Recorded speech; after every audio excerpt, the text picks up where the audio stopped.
क्या हुआ, समझा आप लोग? Sir can you Yes, please sir. Explain? अच्छा देखो क्या होता है, मान लो ये इसको देखो, इसको ध्यान से, मैं इसको समझा रहा हूँ। देखो ये वाला, अगर ये राइट की तरफ जा रहा है तो 5 बड़ा है, तो कैसे लिखेंगे? 5 माइनस 2, 5 बड़ा है ना, एक्सेलरेशन राइट की तरफ, 5 minus 2 is equal to mass into acceleration. जिधर जाता है वो डोमिनेटिंग होता है ना, उधर वाला फोर्स। तो अगर इधर 5 लग रहा है, इधर 2 लग रहा है, तो कैसे लिखेंगे? 5 minus 2 is equal to mass into acceleration. मतलब नेट फोर्स क्या हो जाएगा? हमें नेट फोर्स लिखना है ना, net force is equal to mass into acceleration. तो नेट फोर्स क्या हो जाएगा? 5 minus 2। Same thing is going here. यहाँ पे ब्लॉक M1 में क्या है? ब्लॉक M1 में एक ही फोर्स लग रहा है, N1 is equal to mass into acceleration. Block 2 में 2 फोर्सेस लग रहे हैं ना, तो नेट फोर्स कितना हो जाएगा? N2 minus N1। Actually, we are using this formula. Net force is equal to mass into acceleration. तो net force क्या हो जाएगा? N2 minus N1 ना, क्योंकि राइट तरफ जा रहा है। और यहाँ पे भी वही फॉर्मूला अप्लाई कर रहे हैं, net force is equal to mass into acceleration. तो नेट फोर्स क्या हो जाएगा ब्लॉक M3 पे? F minus N2। आप कहेंगे F बड़ा है, F माइनस M2 क्यों कर रहे हैं, N2 माइनस F क्यों नहीं कर रहे हैं? वो जा किधर की तरफ रहा है? राइट तरफ जा रहा है ना, F बड़ा होगा ना फिर। Is it clear? Yes sir. Yes, sir. तो ये देखो, ये बात समझ में है जो मैंने लेफ्ट की तरफ लिखा, ये वाला।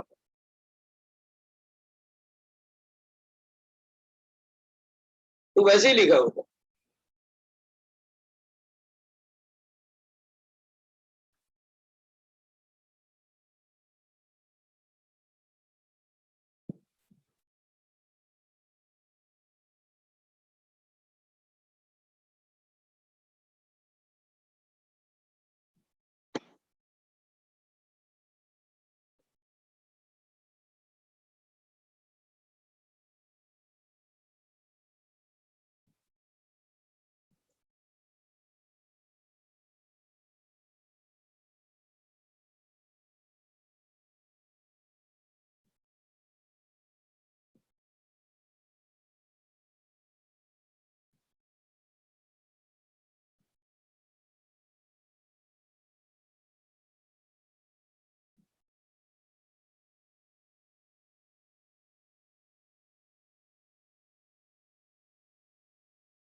सर हाँ बेटा बोलो। सर अगर ऐसा हो तो N2 N1 से छोटा है, तो पर फिर F लगने से वो बड़ा हो जाता है, तो और उल्टा फिर उस साइड। नहीं, तो फिर ऐसे हो जाएगा, फिर ऐसे हो जाएगा। वो आपको देखना पड़ेगा किधर जा रहा है। मान लो इधर जा रहा हो, तो फिर इसका मतलब इधर बड़ा होगा ना बेटा। 3 न्यूटन इधर लग रहा है, सपोज कर लो 1 न्यूटन। तो कैसे लिखेंगे? 3 minus 1 is equal to mass into expression, net force is equal to 3 minus 1 is equal to, मतलब डिपेंड करता है किधर जा रहा है। अगर वो इधर जा रहा हो तो लेफ्ट की तरफ, तो फिर N2 माइनस F होता। वही नहीं मैं कह सर, रहा हूँ।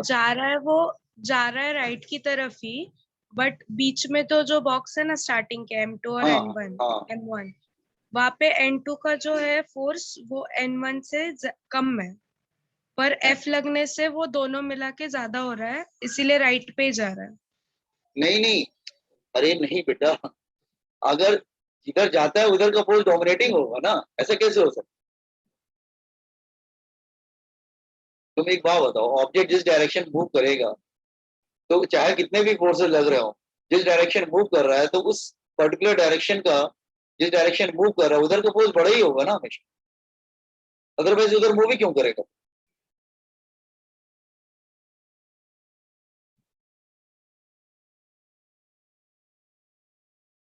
हाँ, अगर फ्रिक्शन वगैरह मान लो, जैसे फिर से मैं बता रहा हूँ, आपको डिपेंड करता है बेटा कैसे, देखो रट के मत जाओ, वही मैं कह रहा, देखो जरा ध्यान से, कितने भी फोर्स ले लो, इधर लग रहा है फोर्स, इधर लग रहा है N2, इधर लग रहा है फ्रिक्शन। अब ये राइट तरफ भी जा सकता है, लेफ्ट की तरफ भी जा सकता है। तो अगर राइट तरफ जा रहा है तो आप कैसे लिखेंगे, F minus N2 minus friction, उसके अपोजिट वाले माइनस होंगे, is equal to mass into acceleration. अगर वो लेफ्ट की तरफ जा रहा हो तो सपोज कर लो, तो फिर ऐसे नहीं लिखेंगे, फिर ऐसे लिखेंगे N2 plus friction minus F is equal to mass into acceleration. तो जिधर जाता है उधर के फोर्स डोमिनेटिंग डोमिनेटिंग होते हैं बेटा, तुम कितने भी फोर्स ले लो, जिधर जाएगा उधर वाला डोमिनेटिंग। हाँ अगर वो कांस्टेंट वेलोसिटी से मूव कर रहा होता, velocity is constant and acceleration is zero, so net force is equal to mass into acceleration, that is zero. तो लेफ्ट हैंड साइड के फोर्सेस और राइट हैंड साइड के फोर्सेस इक्वल हो जाएंगे।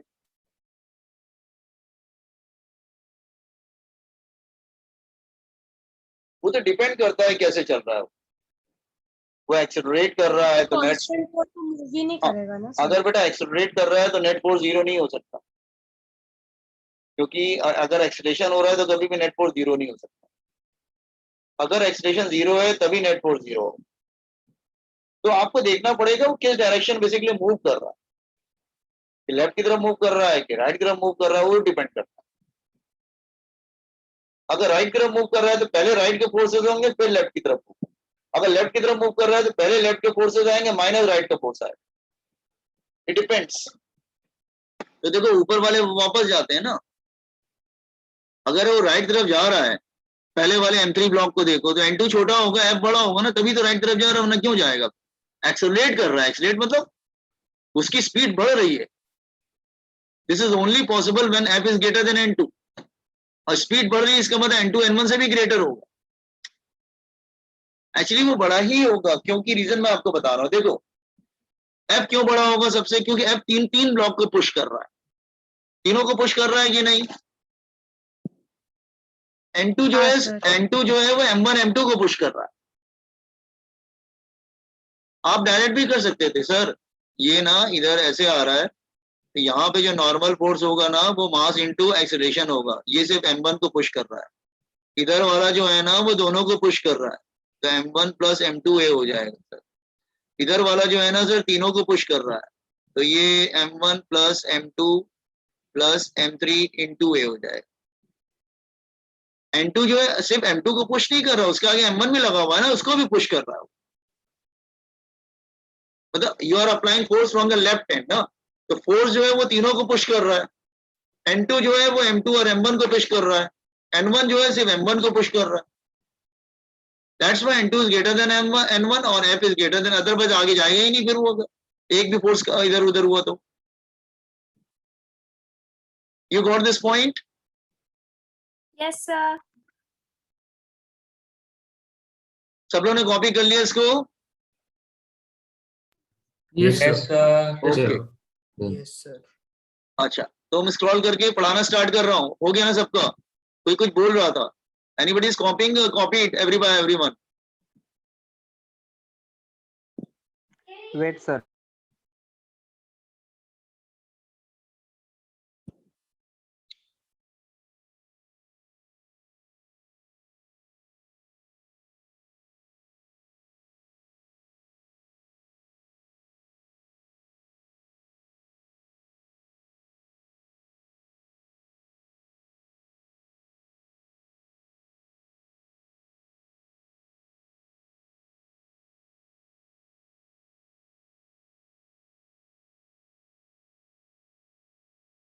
Done sir.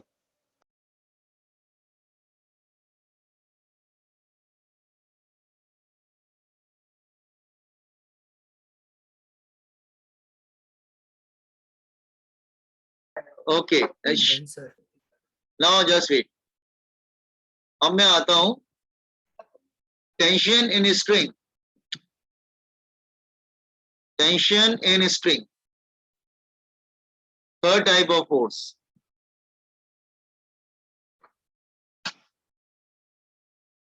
Tension is a restoring force in a string. Tension is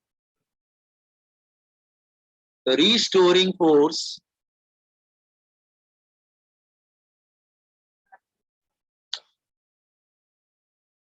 in a string when a string is stretched.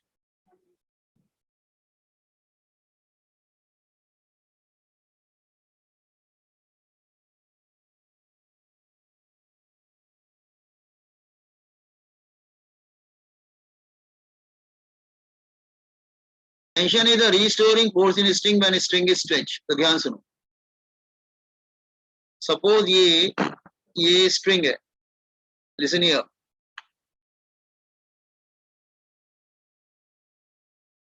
String को आप stretch कर रहे हैं. This is string. स्ट्रिंग को आप स्ट्रेच कर रहे हैं, आप पुल कर रहे हैं.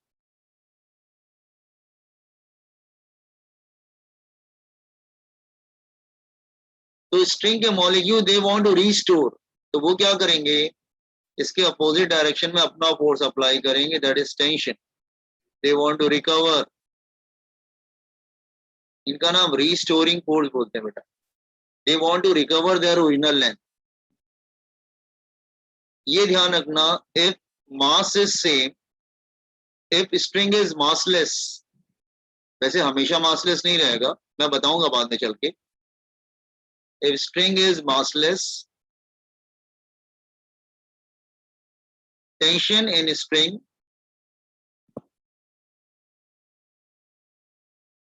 is same at every point.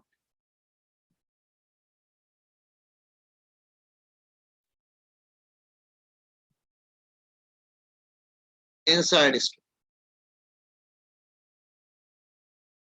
वो हमेशा सेम रहेगा. लेकिन अगर मास कंसिडर करोगे तो tensions are not same. But if string has mass,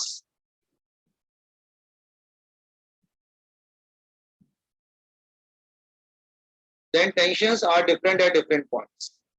Then tensions are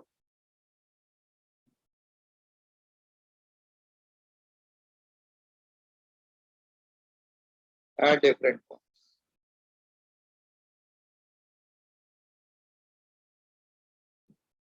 पहले हम मासलेस डिस्कस करेंगे, बाद में हम मास लेंगे उसका. उसका डेफिनेशन क्या होता है थोड़ा बहुत उसके बारे में लिख लीजिए.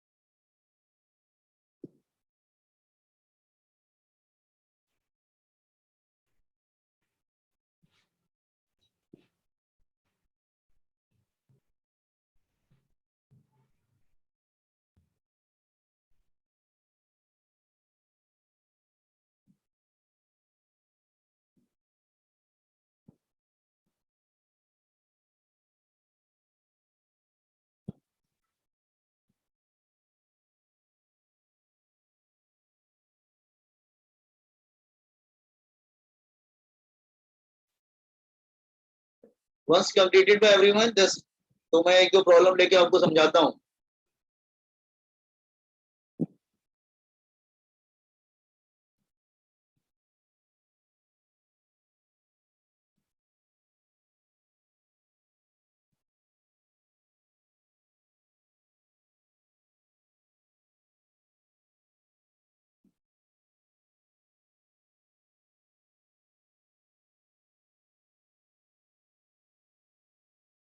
Done, sir.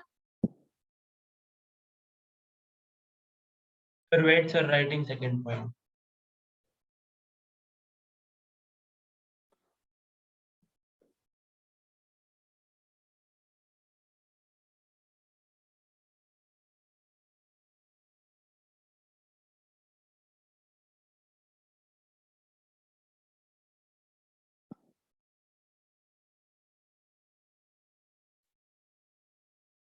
Okay.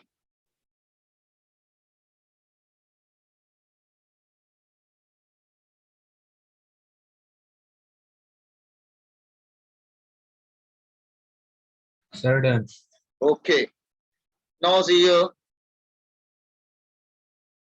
मैं कुछ एग्जांपल्स देता हूँ. See, I am taking first of all very easy examples. Let's say it's a fixed end, and here is a string, and a block is just tied up at the lower end. Its mass is m. So this string is massless. A massless layer, unless and until not mentioned. The string gets stretched. String stretch होगा, the string will apply what? Tension. You want to recover क्योंकि stretch हो गया ना बेटा, string stretch होने लगेगी. Weight किधर होगा? Downward. ठीक है कि नहीं?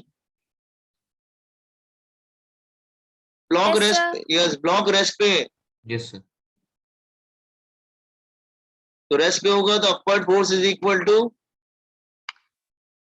रेस्ट पे है तो नेट फोर्स जीरो ही होता है ना बेटा. तो upward force is equal to downward force. तो टी किसको बैलेंस कर लेगा? ब्लॉक को देखो, just see the block. mg को. टी एमजी को बैलेंस कर लेगा. T is equal to mg. रेड के मत चले जाना, समझ के जाना, ध्यान में बार बार रिपीट कर रहा हूँ. चलो चेंज करते हैं एग्जांपल. आप कहेंगे सर ये तो बड़ा सिंपल एग्जांपल था. ठीक है, चेंज कर. Sir, how string is massless? I have taken string massless. Otherwise tension will not be same. ध्यान सुनो, अगर देखो, अगर स्ट्रिंग मासलेस लिया है इसलिए लिया है क्योंकि डिपेंड प्रॉब्लम टू प्रॉब्लम. तो पहले में डिफॉल्ट जो होता है स्ट्रिंग मासलेस रहता है, लेकिन आगे जब हम थोड़ा पढ़ लेंगे तो उसके बाद मैं इंट्रोड्यूस करूंगा कि स्ट्रिंग का मास कंसिडर करो. तो जब स्ट्रिंग का मास कंसिडर करेंगे तो टेंशन सेम नहीं होता है. नो, अगर मैं 3 पॉइंट्स लेता हूं, लुक हियर, अगर स्ट्रिंग का मास ले लोगे तो हर पॉइंट पे टेंशन डिफरेंट होगा. This A B C. तो फिर ऊपर वाले पे ज्यादा टेंशन होगा क्योंकि उसके ऊपर पूरा वेट आ जा रहा है. फिर tension of B, then tension of C. तो कहने का मतलब ये है कि अगर स्ट्रिंग का मास कंसिडर करोगे तो टेंशन सेम नहीं रहते हैं. तो अभी हम पहले इजी ले रहे हैं. इजी मतलब पहले हम मासलेस ले रहे हैं, फिर बाद में हम मास कंसिडर करेंगे.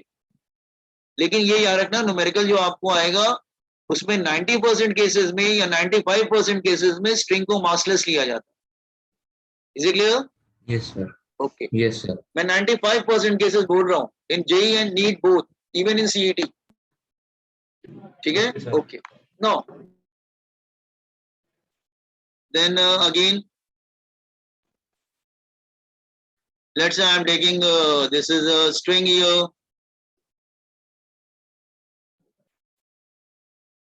Here it is a block. One more string is attached. Then again a block. Let's say this is M1 and this is M2. Here strings are different, so tension will be different. In one of the string you take tension 1. Let's say here tension you are taking 1. It's stretched. अब दो string है तो दो tension लेना पड़ेगा ना बेटा. नीचे वाले में सपोज कर लो टेंशन T1 डेवलप हो रहा है और ऊपर वाले में लेट्स से वो भी स्ट्रेच हो रहा है तो उसमें टेंशन T2 डेवलप हो गया. दोनों ब्लॉक रेस्ट पे हैं, बिल्कुल रुके हुए हैं, मतलब दे आर एट रेस्ट. दोनों का वेट किधर होगा? नीचे की तरफ. ये होगा M2G और इसका वेट नीचे की तरफ होगा M1G. तो अगर तुम ब्लॉक M1 को देखोगे तो M1 के ऊपर कितना फोर्स लग रहा है, नीचे कितना फोर्स लग रहा है, बैलेंस कर दो दोनों को. रेस्ट पे कितना लग रहा है? M1 को कैसे बैलेंस करेंगे? रेस्ट पे है ना. तो M1 पे कितने फोर्स लग रहे हैं? 2. ऊपर क्या लग रहा है? T1 नीचे क्या लग रहा है M1 जी, ब्लॉक M2 पे हो, वो भी रेस्ट पे। Upward force is equal to downward force, upward कितने फोर्स लग रहे हैं एक, और नीचे लग रहा है T1 plus M2 ji,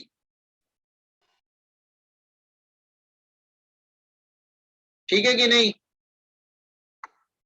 Yes, sir. You can put T1 here, so you can also write T2 is equal to put T1 here, M1 plus M2 जी। आप डायरेक्ट भी कर सकते थे सर, T1 के ऊपर से M1 का वेट आ रहा है, T2 के ऊपर तो दोनों का वेट आ रहा है, तो आप डायरेक्ट भी लिख सकते थे।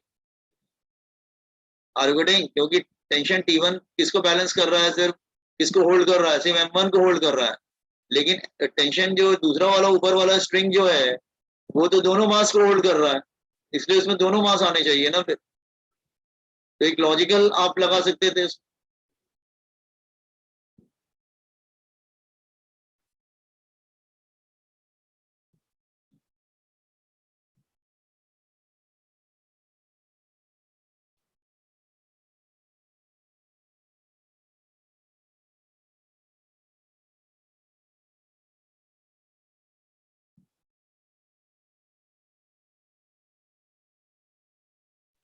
सर अगर इस एग्जांपल में हम लोग विथ मास लेंगे तो स्ट्रिंग का भी मास काउंट होगा ना second yes yes yes yes, string का भी मास काउंट होगा, फिर वो भी ऐड हो जाएगा फिर। So, मतलब सपोज यू, हाँ बेटा बोलो। so can you please take an example with considering the mass of string? Okay I will take, just hold on. अच्छा मैं एक दो एग्जांपल के बाद दूंगा with considering the mass of this, ठीक है? क्योंकि थोड़ा Yes, मैं sir. मूव, तभी मैंने स्टेशनरी ब्लॉक लिया, मैंने मूव नहीं किया है ब्लॉक, एक बार मूव करने वाला बता दो फिर मैं ले लेता हूँ विद द मास। कॉपी कर लिया सबने 1 और 2 example? Yes, sir. Okay, now इसके बाद ले लेते हैं जैसे अब एक एग्जांपल 3। लेट्स से ब्लॉक को मूव करते हैं हॉरिजॉन्टल, ये बहुत इजी होता है, बच्चों को इजीली कर लेते हैं फटाफट, उनको दिक्कत नहीं आती। लेट्स से देयर 3 ब्लॉक्स आ रही है, इसमें तो एफबीडी बनाने की भी जरूरत नहीं पड़ती, सब तो ऐसे भी सेपरेट दिख रहे हैं, क्या जरूरत है एफबीडी बनाने की? You are pulling this block M1 and they are moving with common acceleration.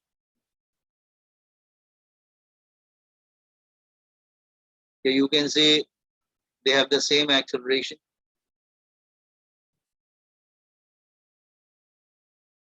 Now here is a string.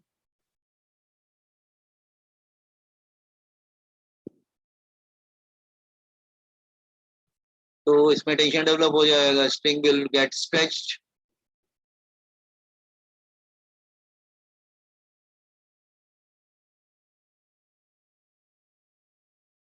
अब यहाँ पे वेट बनाने की जरूरत नहीं है, हॉरिजॉन्टल ले जा रहे हो ना, वर्टिकल से का मतलब ही नहीं है। फिर आप लिखने चाहो तो वेट लिख लो, लेकिन नॉट रिक्वायर्ड हियर, या तो राइट तरफ रहा है, अब राइट वाले फोर्सेस ही मतलब हॉरिजॉन्टल जा रहा है। If any object is moving horizontal we will consider only horizontal forces. Why vertical forces? It is moving horizontal ना, कार horizontal जा रही है तो vertical forces को क्यों consider कर रही हैं? ठीक है, ओके। अब देखो अगर हमें करना हो तो बहुत इजीली हो जाता है फिर, नो इट्स वेरी इजी। अगर मुझे ब्लॉक M1 के बारे में लिखना हो तो ब्लॉक M1 पे कितने फोर्स लग रहे हैं वाला फॉर्मूला यूज करो, net force is equal to mass into acceleration वाला यूज करेंगे। M1 पे कितने फोर्स लग रहे हैं? Only one, T1। So force is equal to mass into acceleration. Anybody got it? Anybody having doubt? No, sir. Block M2, चलो block M2 पे आओ। अब राइट तरफ जा रहा है तो कौन किसको किससे माइनस करेंगे? T1 माइनस T2 की T2 minus T1? T2 minus T1. Right तरफ जा रहा है, T2 minus T1, yes, right वाला फोर्स डोमिनेटिंग होगा, करेक्ट। तो T2 माइनस T1 हम वाला यूज कर रहे हैं बेटा, net force is equal to mass into acceleration. तो T2 minus T1 is equal to mass into acceleration. Block N3 के लिए क्या करेंगे,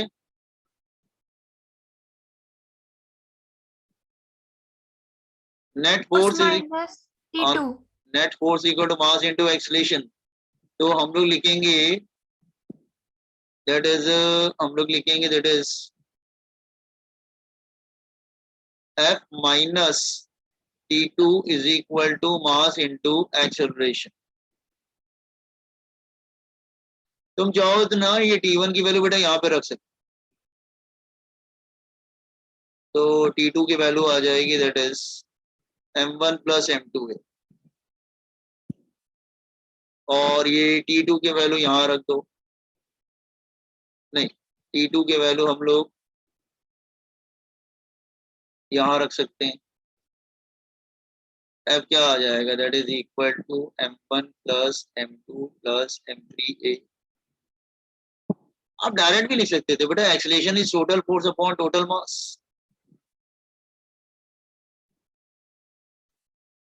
तो इजिली आप कैलकुलेट कर सकते हो, उसमें इशू नहीं आएगा। Have you understood or not? Yes, sir. Yes, sir, Understood. understood. Understood ना? तो ये सब ध्यान देना पड़ेगा कि लर्निंग स्टेज पे आप लोग हैं, फिर हम मास कंसीडर करेंगे बाद में।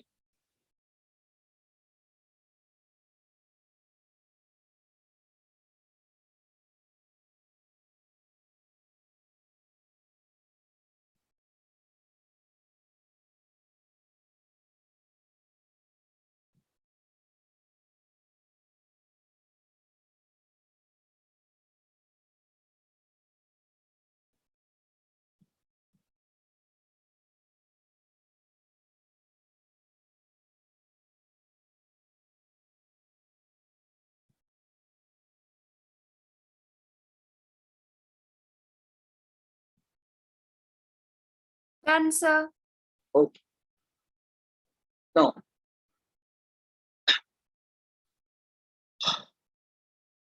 आज यहाँ पे स्टॉप करें, कल कंटिन्यू करें, कल मास वगैरह लेके कर लेंगे हम लोग। Okay, sir. हाँ आज यहाँ पे स्टॉप करते हैं, ठीक है, कल कंटिन्यू करते हैं हम।